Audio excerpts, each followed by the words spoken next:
Sufism can be a hard topic to cover for various reasons. Different people will often conceive of it in very different ways, which makes it very difficult to pin down. As with any topic, the discussion will always be colored by the person talking and the particular perspective or portrayal that that person wants to put forth about a certain subject, like Sufism, for example. As Alexander Knusch points out in his excellent recent book called Sufism, Sufism has been portrayed in many different ways over the last century, including by academics and scholars. And a very common tendency in the portrayal of Sufism has been to highlight its metaphysical and philosophical aspects, often at the expense of its actual lived and practiced realities. Another aspect of Sufism that is often portrayed in very different ways is its relationship with Islam. While it is often called Islamic mysticism, Sufism is sometimes, in certain contexts, seen as something that is somehow a bit separated from Islam. We can see this, for example, that if we walk into a bookshop or a library, we often see a category labeled as Islam and Sufism. Clearly, a common idea is that there is some kind of difference between the two, even if they are strongly connected. But is this the way that Sufism has functioned historically, and what differences are there in the way that Sufism is conceived of and practiced today?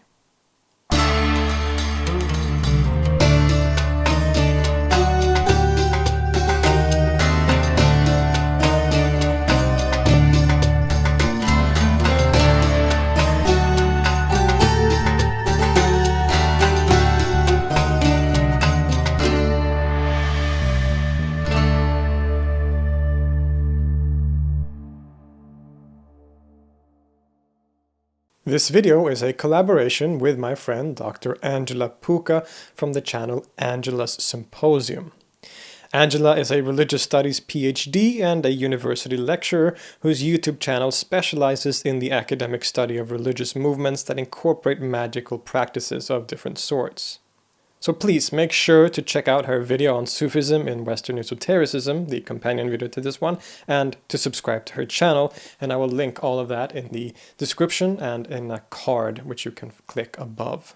The topic of this video is partly inspired by a question I got for a patron-only Q&A that I did a few weeks ago, where I was asked about Sufism's relationship to Islam, whether it predates Islam or if it's somehow something different from Islam, basically. And this can be a complicated topic that is often influenced or is often colored by subjective opinion and bias, but let's try to get as broad of a picture of this topic as possible. So to start off with a very simple and general question, is Sufism a part of Islam?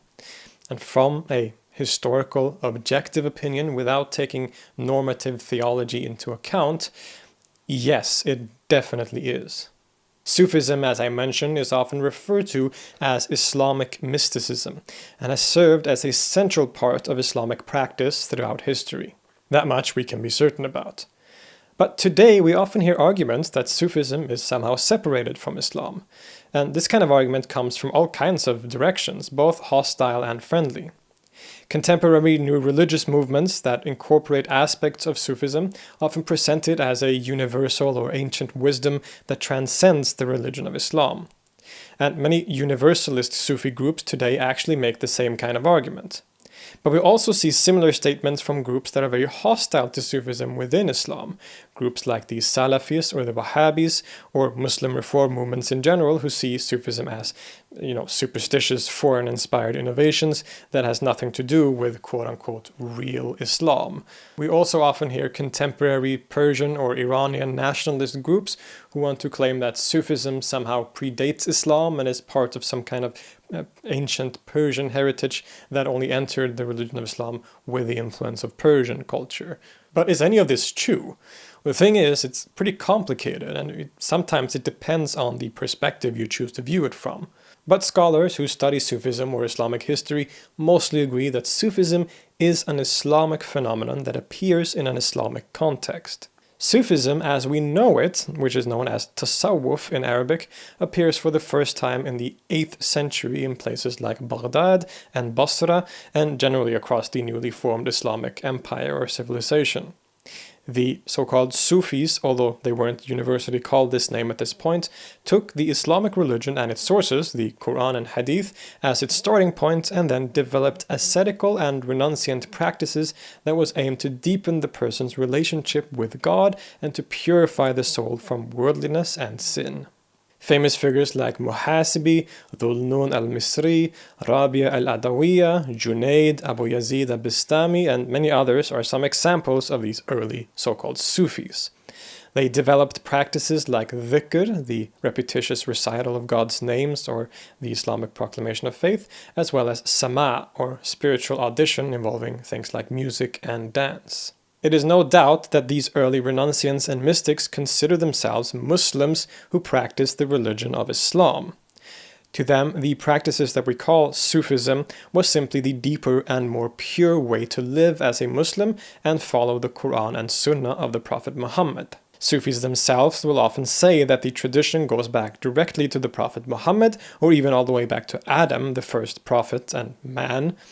They also connect this to a group of the Prophet's companions known as the Ahl al-Sufa, the people of the bench, which is a kind of spiritual elite who lived in a section of the Prophet's mosque in Medina and who are sometimes considered to be the kind of forebearers of the Sufis. But of course, influence was taken from outside as well. As the Arabs conquered vast areas in the Middle East and North Africa and all the way to India, they came into contact with many different religious and intellectual traditions, which all, of course, had an effect on the developing traditions within Islam, including Sufism.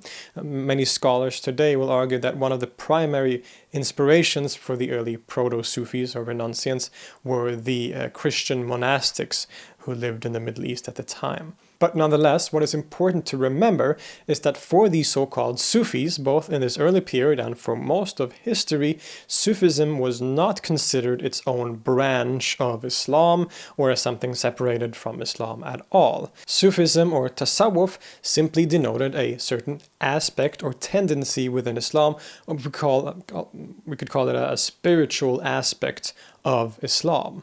Now, a few centuries later, from the 12th century onwards, Sufism became so widespread and popular that it was the mainstream, basically. The movement had started to formulate some of its basic systematic teachings and practices, and perhaps most importantly, had started to organize themselves into orders, tariqa or turuq in plural. These tariqas, these orders were founded around certain Sufi saints and teachers and would have an enormous influence in all of the Islamic world. Sufism has in fact been a central part of mainstream Islam from the Middle Ages and right up until the 19th century, really, when certain reform movements, sort of more modernizing reform movements, as well as other factors, played into Sufism's eventual decline, you could say. Really, most Muslims in history, at least before the 19th century, have been connected to Sufism and its different orders in some way. It really has been that significant. But today, however, it is often portrayed and presented as something like a fringe sect and a small branch or small sect within Islam, something that definitely is not reflected in history. So that's point number one. For most of its history, Sufism and Islam has basically been one and the same thing. Tasawwuf has simply been a certain theoretical and practical tendency within the religion, alongside things like jurisprudence or kalam theology. Sufism should not be seen as its own branch of Islam like Shia and Sunni. Instead, Sufism is a certain tendency or a certain aspect within Islam, a certain practical and sometimes theoretical tendency. But does this mean that we can't somehow separate between the categories of Islam and Sufism today? Well, not necessarily. As we saw earlier, there are many today who will hold that Sufism is somehow separated from or different from Islam, and that even some Sufis today hold this position. So clearly, even though this was not the case historically, clearly something is a bit different today. We can start by addressing the often stated claim that Sufism somehow predates Islam, that Sufism is some kind of ancient spiritual wisdom that was only appropriated by the Islamic religion, but that really, in a large historical sense, transcends it. You hear this argument from many different peoples, including, indeed, by some Sufis themselves today. So is this claim true then? Well, I would say yes and no. While, as I said earlier, Sufism as we know it definitely emerges in an Islamic framework, certainly there are also aspects of Sufism that existed before the emergence of Islam. We already talked about the fact that the early proto-Sufis were most likely influenced by things like Christian monasticism, as well as other traditions from the ancient world, including Neoplatonism and maybe Hermeticism. It would be very hard to deny that some aspects of what we call Sufism today did exist in some form before the mission of the Prophet Muhammad. But when we talk about Sufism as an analytical category and historical phenomenon, it is intimately connected to the religion of Islam and the context shortly after its emergence. Another important aspect to take into consideration here is that the Sufis or Muslims themselves wouldn't necessarily disagree. Indeed, one of the primary tenets of Islamic belief is that the religion existed since before Muhammad. Muslims believe that God has sent the same message to various prophets across history, including prophets like Moses and Jesus, and that any similarity that we find between Islam and other religions can be explained by this fact. The teachings of Islam, and thus Sufism, existed before Muhammad and all the way back to Adam himself. So the argument that Sufism existed before Islam is often countered from within the Islamic religion itself in this way. Of course it existed since before Muhammad, because Islam itself did. So in the end, it really depends on how you look at it. From my perspective, certain aspects of what we call Sufism did exist before Islam, at least as defined as the religion brought by the Prophet Muhammad. But if we don't want to make the term Sufism so broad that it ceases to have any meaning because it can mean anything, then we should recognize the fact that Sufism as we know it, the particular movement and tradition that we call Sufism, does emerge in an Islamic framework and as a particular aspect of the religion of Islam. But things today can look quite a bit different. While we have seen that for most of history, Sufism or Tasawwuf was an integral and very central aspect of Islamic belief and practices on a mainstream level for most of history, this is not necessarily the case today. Instead, Sufism today is often seen as something that is somehow separated from Islam and defined as a category of its own. And there are a lot of reasons for this. Sufism's relationship with Islam has really been attacked from several fronts over the last centuries. One important factor in this development is, as always, colonialism. With the influx of modernist ideologies into the Middle East, Muslim reformists in the 19th and early 20th century started to question certain aspects of the Islamic tradition. The Middle East wanted to, quote-unquote, catch up to the modernization in Europe, and many attempts were made to reform the religion. In this movement, intellectuals like Muhammad Abdu, Rashid Rida, and even thinkers like Ahmad Khan and Muhammad Iqbal, who, while he was a fan of Rumi, saw Sufism as problematic. Sufism represented irrational superstition that created idle and apathetic Muslims instead of active participants in the political changes that were to take place. And many of these reform movements of the 19th and 20th centuries have become so widespread and so successful that the role of Sufism in the Islamic world has been seriously diminished over the last century. At the same time, many Western colonialist thinkers, as well as academics and intellectuals, took an interest in Sufi writings around the turn of the 20th century. They started translating Sufi poetry and so on. In a quite, racist and bigoted way, they couldn't possibly reconcile the beautiful expressions of Sufi writings with what they considered to be a religion that was fundamentalist by nature, intolerant and shallow, and so on. In other words, to the colonialist scholars, Sufism must be something other than Islam. It must be something that exists in spite of Islam, not because of it. So not only did colonialism indirectly lead to developments in the Islamic intellectual context where Sufism started to be looked at with skepticism and critique, the colonialist thinkers and academics themselves started to use rhetoric and talk about Sufism in a way that seemed to separate it from Islam. But another very important factor in this is the rise of what we call fundamentalist movements within Islam. Groups like the Wahhabis, who appears in the 18th century and who were very openly and strictly against all forms of Sufism, started to gain a lot of traction in Arabia. And connected to this, the so-called Salafis, who emerged partly as a result of the reform movements that I mentioned earlier, also became a significant player and significant force in the 20th century and even up until today. And these groups have often actively opposed Sufism and often see it as a heretical innovation to the what they conceive of as the true nature of Islam. So we have an attack on Sufism's relationship with Islam from multiple directions.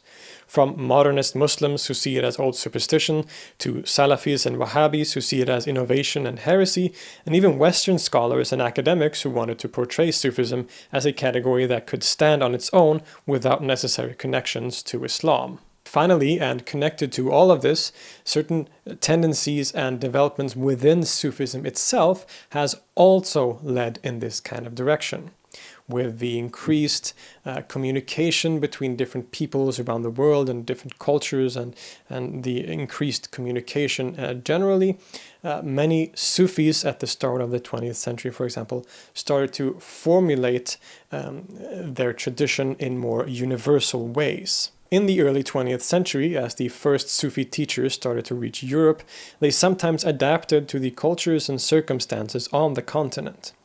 A prime example of this is the Chishti master Inayat Khan, who traveled widely across Europe and North America to spread his Sufi message. Before his death in 1927, he gradually developed a Sufism that was open to non-Muslims and presented as a more universal spirituality with affinities to other spiritual traditions like Hinduism. His order, currently called Inayatiya, is still alive and popular and is led by his grandson Pir Zia Inayat Khan. And this is just one example of a wider development within Sufism, especially as it has reached Europe and North America. And it's also symptomatic of an even wider movement and development in spirituality and religion generally, where by the turn of the 20th century, many movements started to appear that wanted to find a kind of common core to all religions. This included the Theosophical Society, for example, led by Helena Blavatsky, as well as the perennial school or traditionalist school that also started to appear at around this time.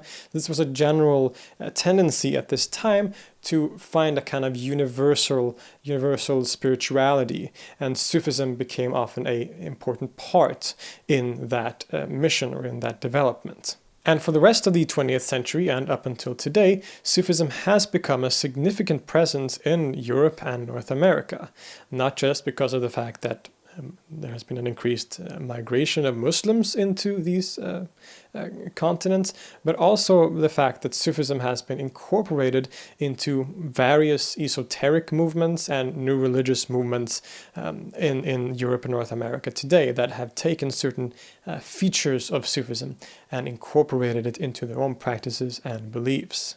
In the 1960s and the surrounding period, with the increased interest in Eastern wisdoms and spirituality, Sufism was one of these traditions that many people were or became interested in.